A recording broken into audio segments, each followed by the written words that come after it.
Buonasera. Oggi invece che leggervi una poesia, voglio fare una cosa diversa.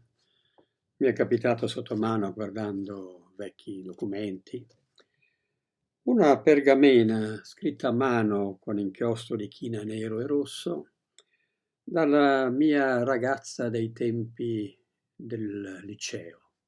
Quindi parliamo di più di 60 anni, 65 anni fa.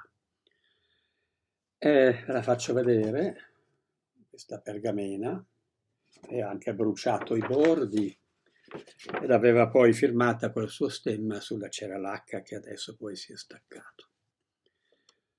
Una donna che ho molto amato e che purtroppo non c'è più.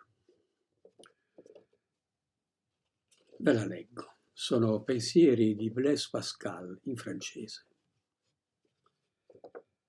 Que l'homme contemple donc la nature entière dans sa haute et pleine majesté.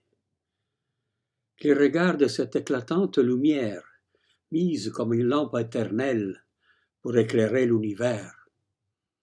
Que la terre lui paraisse comme un point au prix du vaste tour que cet astre décrit, et qu'il s'étonne de ce que ce vaste tour lui-même n'est qu'une pointe très délicate à l'égard de celui que les astres qui roulent dans le firmament embrassent. C'est une sphère infinie dont le centre est partout et la circonférence nulle part.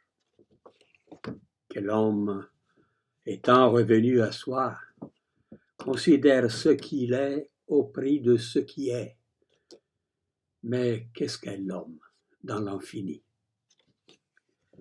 Pour lui présenter un autre prodige aussi étonnant, qu'il recherche dans ce qu'il connaît les choses les plus petites, qu'il voit dans chaque atome une infinité d'univers, dont chacun a son firmament, sa planète, sa terre, en la même proportion de le monde visible.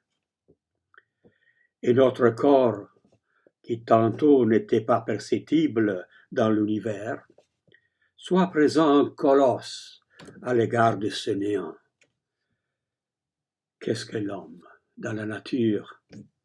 Un néant à l'égard de l'infini, un tout à l'égard du néant, un milieu entre rien et tout, et également incapable de voir le néant d'où il est tiré et l'infini où il est englouti.